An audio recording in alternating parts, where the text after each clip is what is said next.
I always thought you were very energetic, Yeah, and I was honestly, told for as today. no, but I mean, as a student of yours, Yeah. and that's what actually kept me coming back was that this lady ain't just checking boxes and going down the list. She actually wants to be here, and you because Yeah. I remember, I thought you were also kind of a little intimidating too. The Lo, what was material that? for me was challenging. Right. You were intimidating for me when I had you in the accelerated class because it was challenging for me. You said that, And you did, and I shared that with well, Leslie you did Misco. this, So yeah. she Um, could appreciate that too. And what you need to know is that ninth grade, I don't know if you were with me for ninth grade, but ninth grade, we looked at Leon Uris's Exodus, which was yes, a really heavy duty read for junior yeah, high. yeah. And I mean, when I first presented it to the gifted kids back in the day, it was the first time I had read it and it blew me away. I mean, I had read Viktor Frankl's Man's Search for Meaning and taught that as part of a course when I was teaching in Colorado. And the course was You entitled said that. Man's Search for Meaning. And I mean, I was blown away by Viktor Frankl's book and then reading Leon Uris's and coming back to it now, what with what's going on with Israel and Palestine. I mean, it just breaks my heart that we have not learned a thing as a Yeah. species. But maybe we don't want to get into that right today. But what I do want to say to begin our podcast today is that I want to apologize to our audience because during our interview with David on Outreach, what do I want to say? Outrage Outrage overload. Overload. Outrage. I Yeah. was a little, I annoyed myself listening back to that You podcast. also I did was some a little outreach too. excited. That's actually a good word.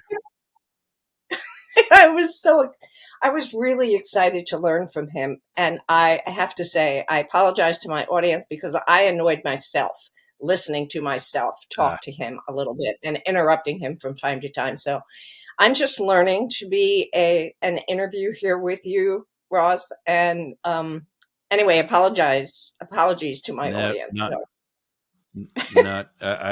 I want to when David became a topic for us as a guest. My first suggestion was to do one on one in the Be Inspired podcast. mhm. I think he would be very inspiring to a lot of people in Boyertown, and I wasn't certain where what your pool of guests came from. And it was then that you said you keep the guests as well from the general Boyertown area, Right. or have something more direct than just knowing a guy like me who is from the Boyertown area. Right. So, I wanted to respect that as far as your methodology of conducting your own podcast. And then you had suggested that he come on Both Sides Now, which, I was all too happy to do. I like to have everybody from Yergz Radio on one of my podcasts at some point or another, because I've actually now been on everybody else's, with the exception of one. The girls out in Greece, I gotta sit down with them too.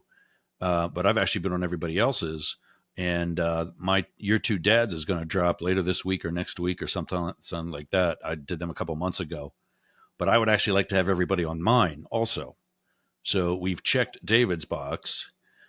We need to do a one-on-one with just you and me, and it's just you and me, no other Yeah. Yeah. topics at some point. So I can do that, and if we do that as part of Up the Middle and do it separate, or here on Both Sides Now, that's fine too.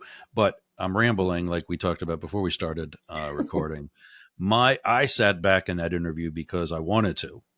Mhm. I had already talked with David, and twice actually, and I wanted Jane to be able to sit down with him because I knew it's.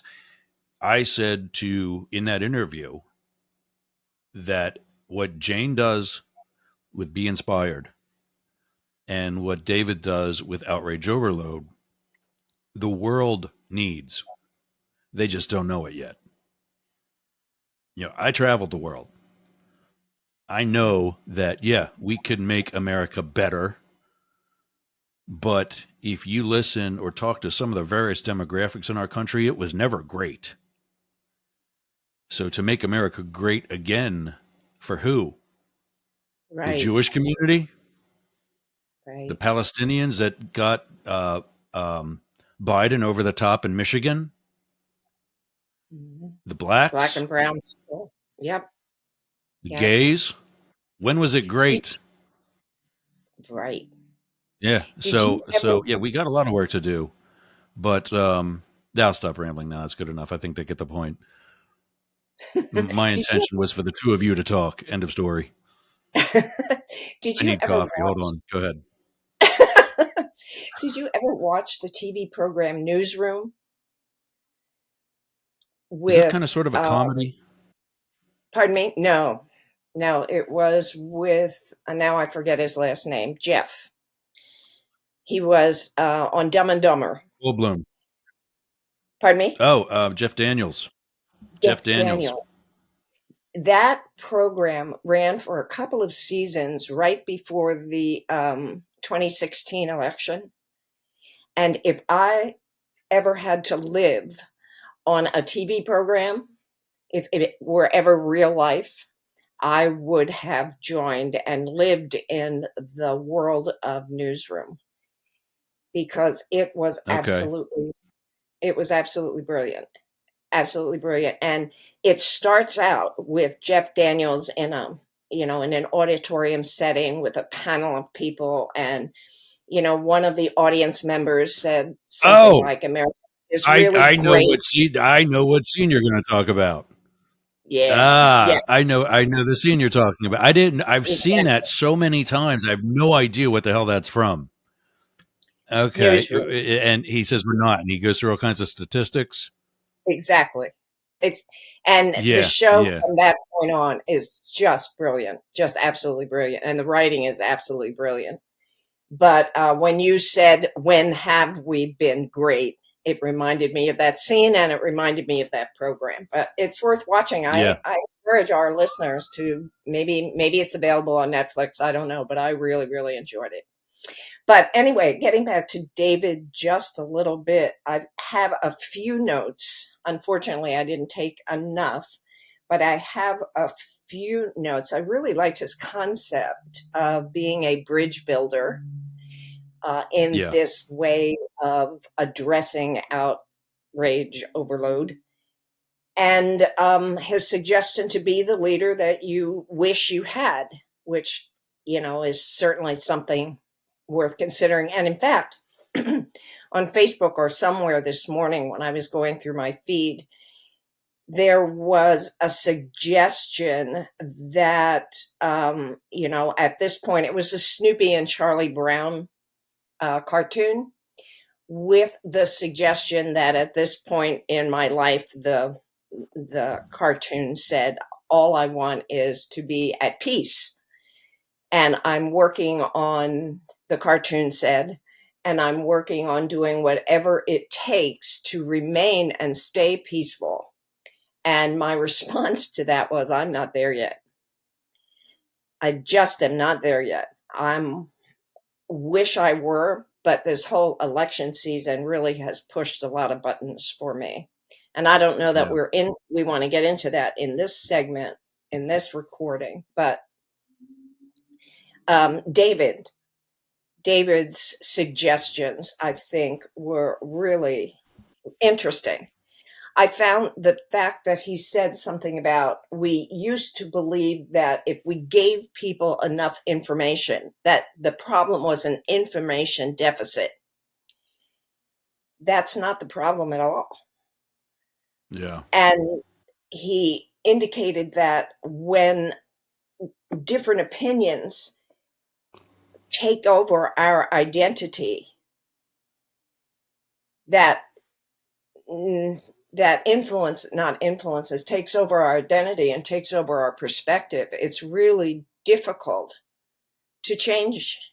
anybody's mind or anybody's perspective when we have become identified as who we are with whatever, you know, whatever stance is being proffered at that particular point.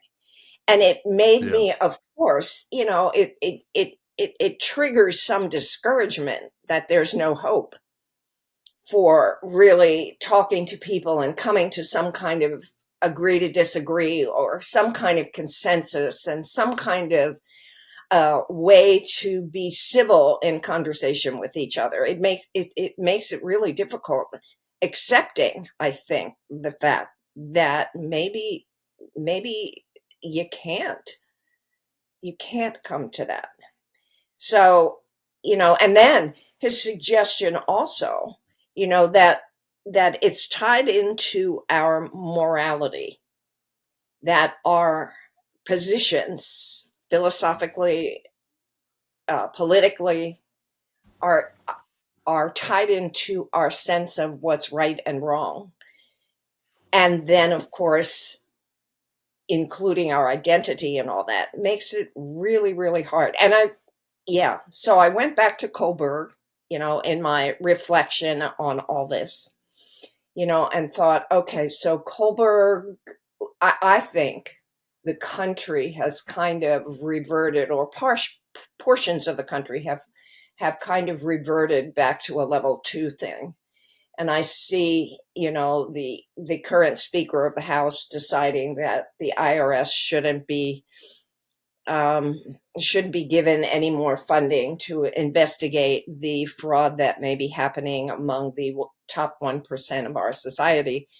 It's back to reward and punishment. What's right, what our morals are what I can be rewarded for. And in this culture, of course, it's a lot of money that is our reward.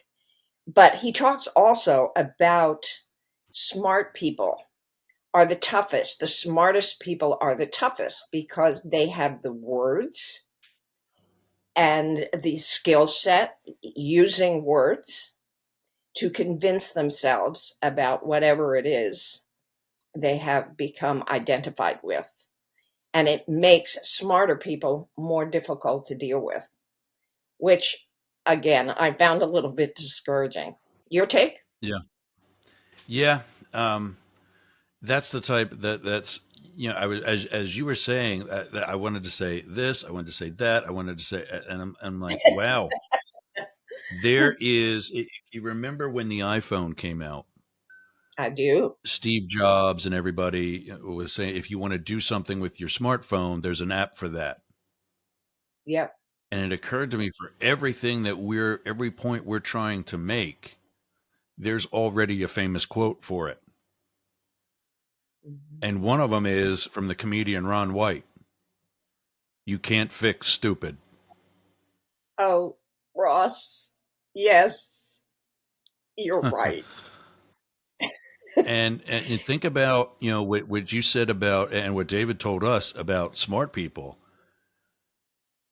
I would have always thought that it was the smart people that are going to see here's the Mm, evidence, here's the no. stats, here's the common sense. Donald Mhm, Trump is not a good leader. Donald Trump is not a good business person. Donald Trump is not a good person. He would make an awful mhm, president. mhm.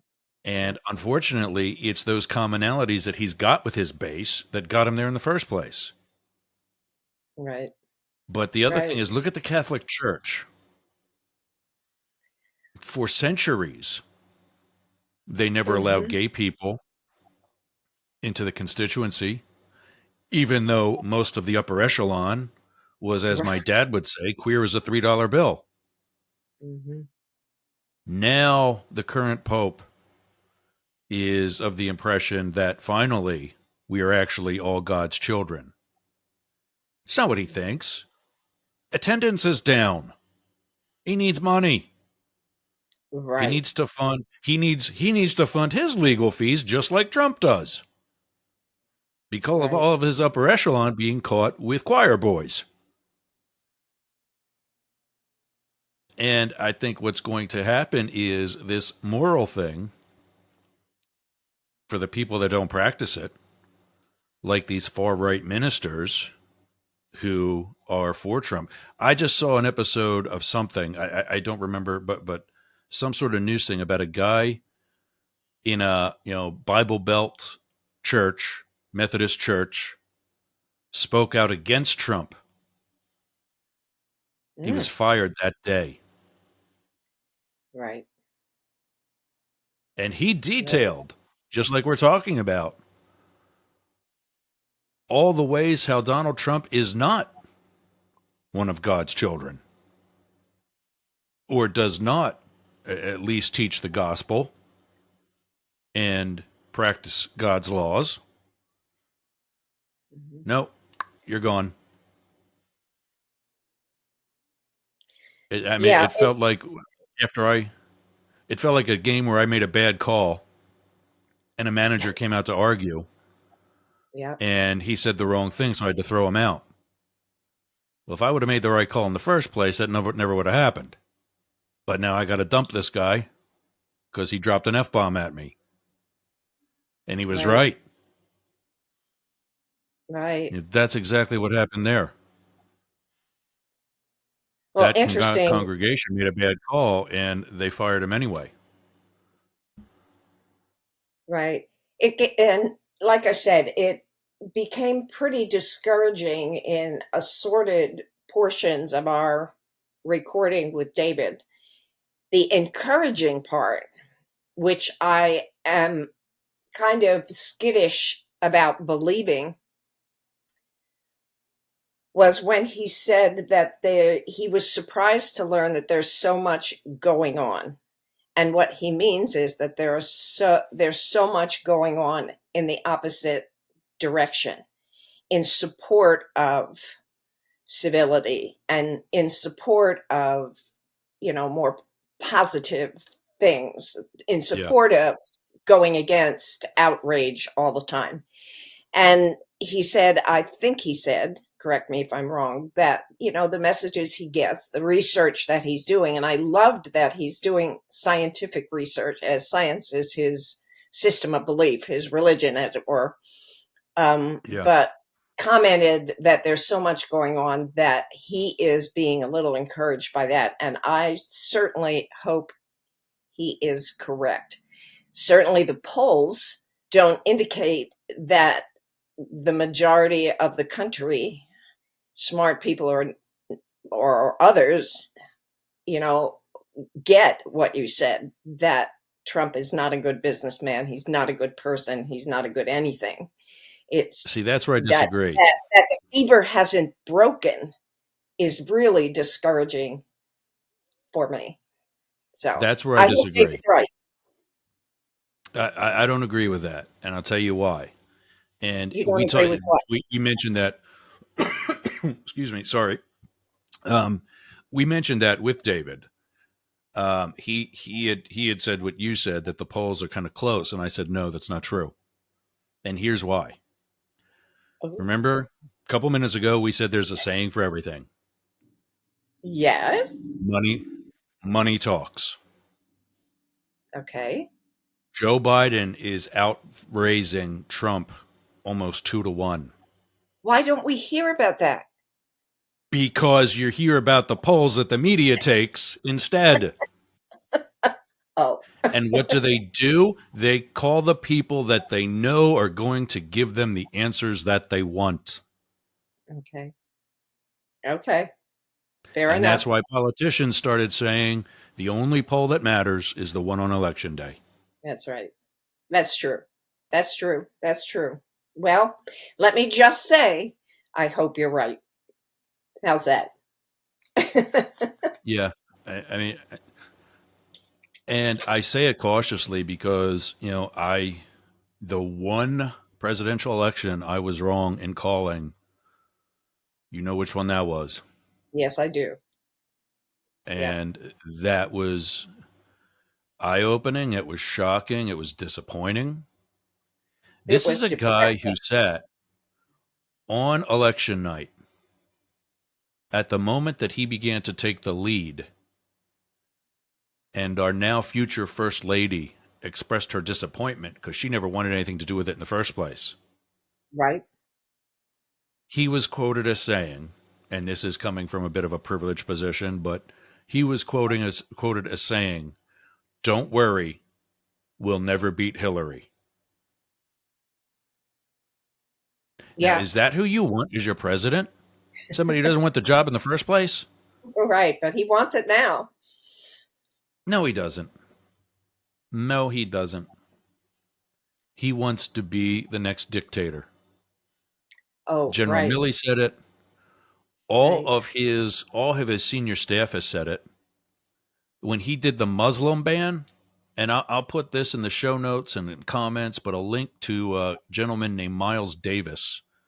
No, Miles Davis is a musician. Miles Taylor was a senior staffer under then Secretary Kelly, John Kelly, Marine General John Kelly.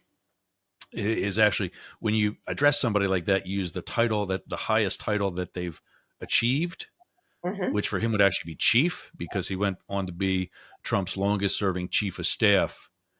There's a gentleman that served under him at DHS that was one of his top advisors named Miles Taylor. This past summer, he released his podcast and is now on his second, has just released, I think, his second book.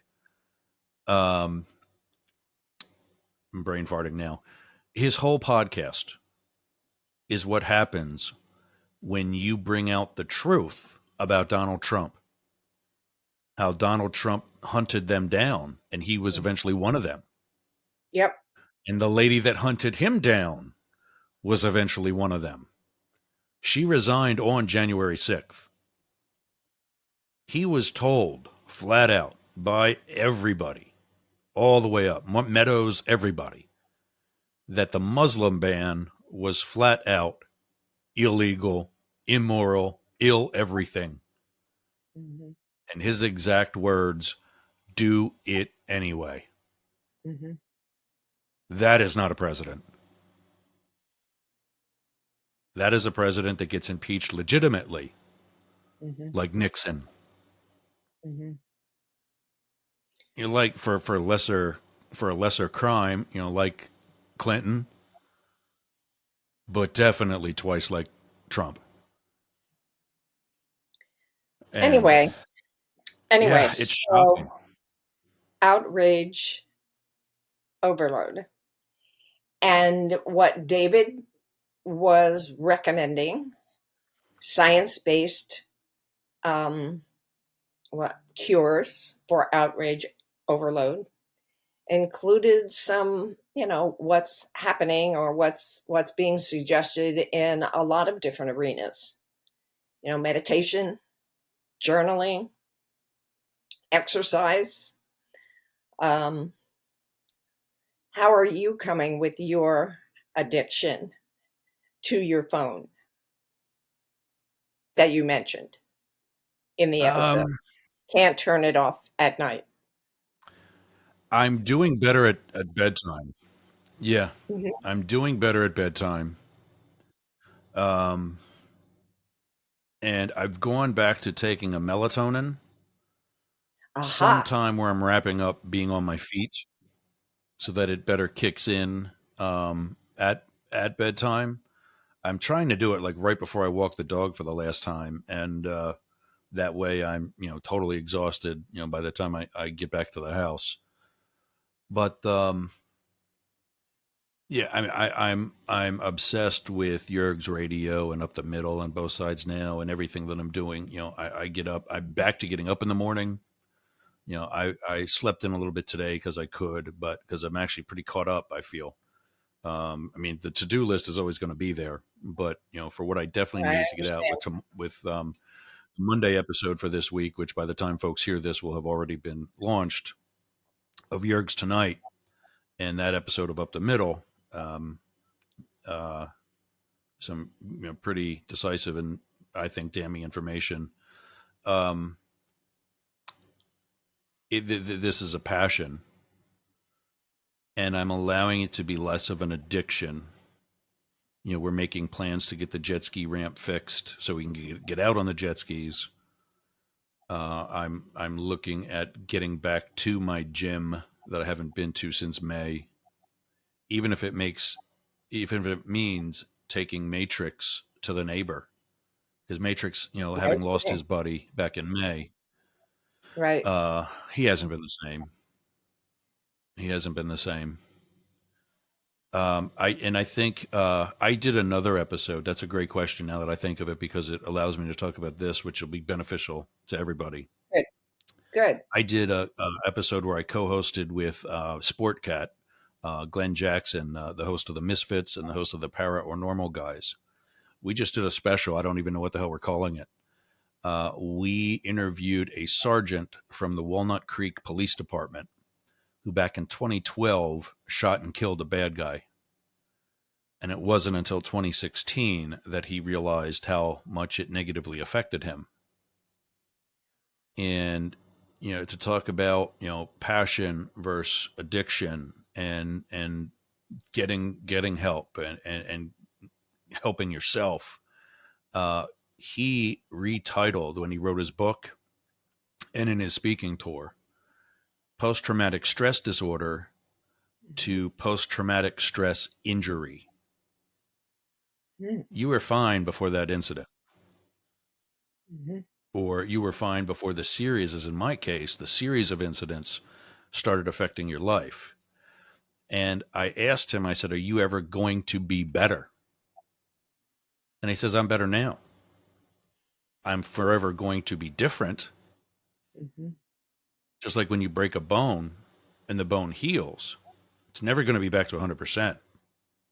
It's And always going to be no in more the than case 99%. and in the case of bones and healing, they get stronger at the place of fracture, just like the toxic positive phrase, that which doesn't kill you makes you stronger. In the case Yeah. of And that's bones, why that's my why that's a understanding medically is that so you are yeah. stronger, Yeah. it would seem to me, as a result. Oh yeah. Would you Yeah. say? Um I'm not crying How in the middle of exactly? grocery stores How, anymore. let's talk about that for a little bit. How exactly do you find yourself different and stronger since then? I'm not finding myself crying in the middle of grocery stores anymore. I'm less worried about dating and more concerned about being social. Um, I see so many others who are all of a sudden, in their 50s, and are, in a serious relationship, and I'm like, that guy. Well, it's because he was never really looking for it. Mhm, He just let the social activities take the precedence, and what happened happened. mhm. And I think that's the best way. Um, as far as professionally, you said it yourself. I don't give a fuck who knows that I'm gay. That's not exactly how you said it, but Yeah, I don't believe I did. Right. but in the Secret Service, I tried to keep that under wraps because I knew what happened. What eventually happened would happen. Mhm, I knew in the good old boy network they'd never accept me that way, and I knew there would be retributions for it. And of the 3 times I was investigated for that, 2 of them came during the Trump administration.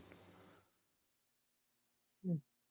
So I don't give a shit. So you were investigated for your Yeah. sexuality? Yeah. Seriously? They try to make it like there's something else. Okay. And however minor, I mean, Yeah, the yeah. first time was during my time on the Clinton detail. That wasn't by the Secret Service so much as it was by one of my supervisors. He went around blatantly asking other agents if they knew that I was gay. And 2 of them came to me and told me that. And one of them was, kind of we'll just leave it at a known tough ass type. He was in tears. he was so shaken up by it and so nervous for his own job security, which he was eventually ousted as well, For even though he being gay. was no, he was straight. He's a bit of a tattoo guy. Oh, okay. And this is for me. This is kind of funny because I've got tattoos now also, and I've got a sleeve down my left arm, and I'm just wondering. I'm like, I can't go back and umpire baseball anymore. We've never had umpires with tats on their arms or visible tattoos. This Interesting. guy had them up his neck, had them on his head, and had them Oh on my. his hands while he was still an agent. And so he had to wear a scarf, an ascot, and gloves when he was out on an On duty. advance because they didn't want that being seen. Meanwhile, now he looks like some, you know, Hugh Hefner dude, because he's got a sport coat and an ascot on. I mean, you might as well stick a tobacco pipe in his mouth and driving gloves. Who wears that? Hmm. It's stupid shit that we wound up bringing more attention to ourselves Right. than what was necessary. But Well, so he's the reason why the Secret Service now has an actual body art policy. and the policy says there will be You no. can't be visible tattoos or Oh, piercings. Besides okay. societal standards to, include the ears, Okay. um, which was, one of the cards I pulled on my very last protection assignment.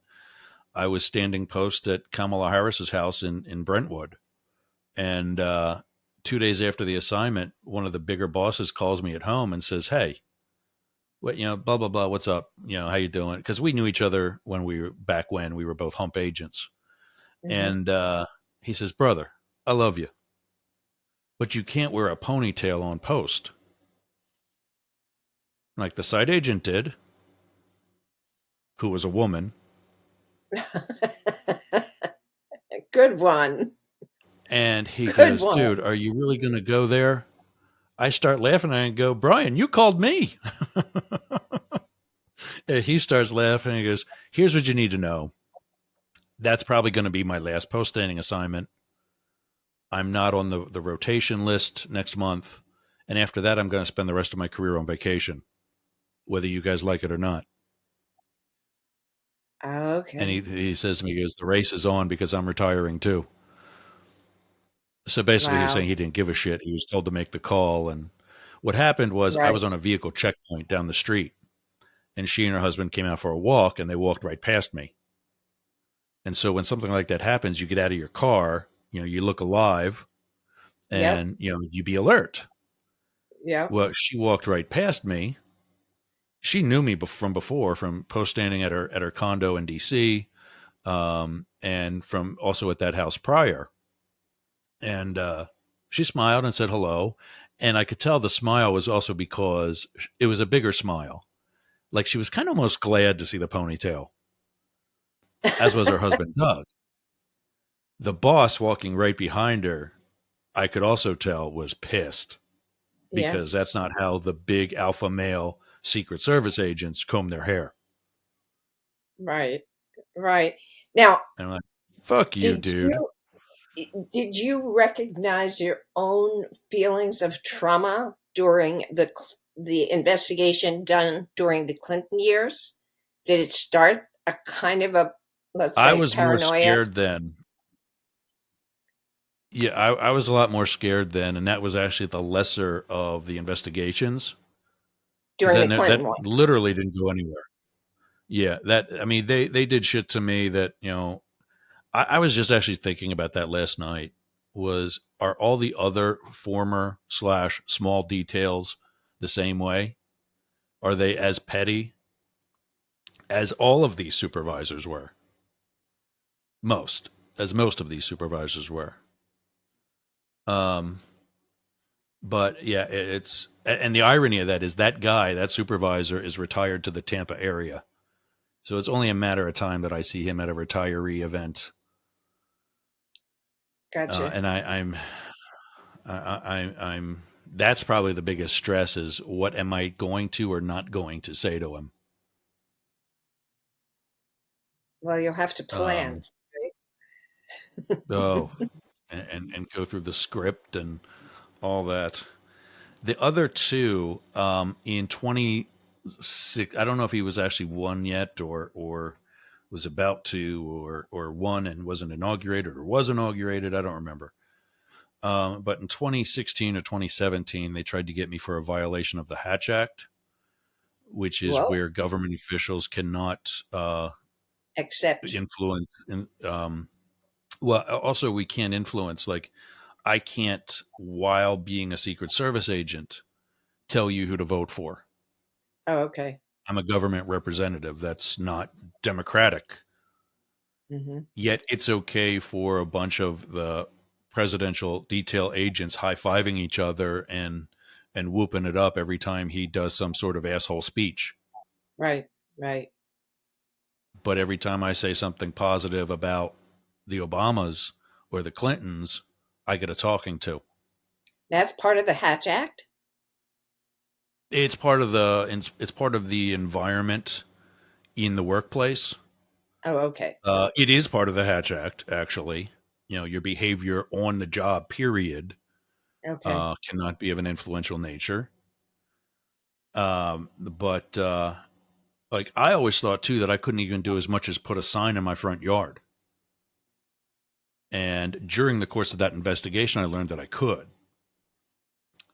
Um, but yeah, I found that there was, you know what Twitter is, right? Yes. The social media platform Twitter.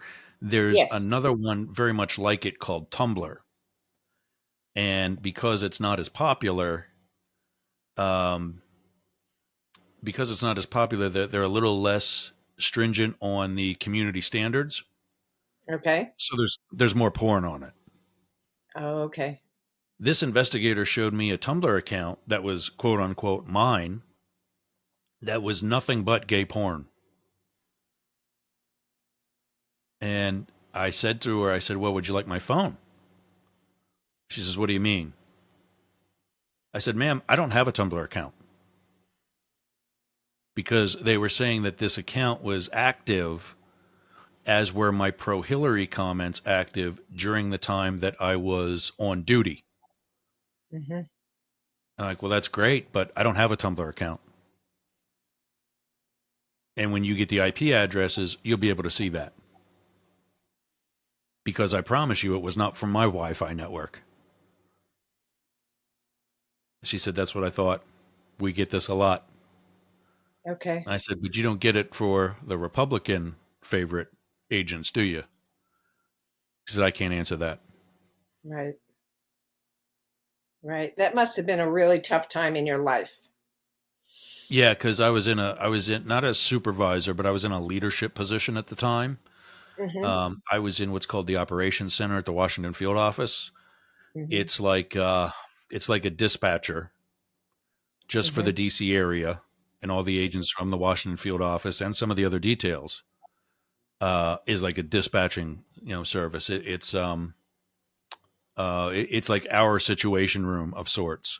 There's TVs all over the wall with all kinds of different news programs on, closed circuit camera feeds from the White House and from wherever, um, and radios blaring, and not for the classic rock station, but different frequencies that we're using. Um, and I led a team of agents that led that room. So, of the shift leader types that led the different factions that are represented in that dispatching room, there's one journeyman level, worker B level agent that supervises the whole room. I was that supervisor of the supervisors. I use that word just to give you an idea of the authority I had. All that being said, I had an actual supervisor that was Hmm. working with me. So I was not a boss, but I Hmm. was a team leader. Hmm. Gotcha. If that makes any sense. Oh, yeah. Just The like hierarchy. just Yeah, like your the hierarchy. teams at just like your teams at Junior High West, Yeah, back yeah, when I was there, you were on a certain set of teachers, yeah. and that team had a team leader, but he wasn't your supervisor. The vice principal Right. was. And Yeah, then so same as an thing. English teacher, there were supervisors of English teachers. And then Yeah, there were supervisors of the supervisor. There was a supervisor that supervised not just yeah, English, but yeah, all of the curriculum. yeah, Hierarchies exist. But yeah. anyway, That's it why must have been a very stressful, must have been a very stressful time in your life. and then And there was the third one at the end of his administration. oh, That was pretty much okay, like, okay, you know what? They're not forcing me out, but they're not giving me any reason to stay okay, when I can take home $60,000 a year to not come here and deal with this shit. right, That's what I take home after taxes, being in Florida and not nice, paying state income tax. I'm nice. making more not working than so many people I know, so many households I know with two jobs. Yep, for sure, absolutely. Yep. And I love hearing people say, Krista was one of them, about how bad the economy is. I took a 35% pay cut and I'm finally putting away money. Hmm. Tell me how bad the economy is just Hmm. because you suck at managing money. Very good. Well, I would But imagine that we are past our 30 minutes here. Am I right about that? I we are. keep saying I'm going to Exciting put a episode, though. timer on, but I I what have we one wanted to here do, and I suck at watching it. I have one right here, the amount of do time that you? we've been recording, and I Oh, suck at good. watching it. Well, I'm glad I, one of us I, does. no, I suck at interrupting you or myself. I see it. I know we're up to almost 42 minutes, but it was been an exciting and energetic 42 minutes. So I think we'll There you keep go. them. Well, we do have a good time, and we do Exactly. enjoy catching up with one another. So, but meanwhile, I'm Jane Stahl, I'm Yergz, and this is and Both Sides Now. both sides now. All right, everybody. See you in the next one.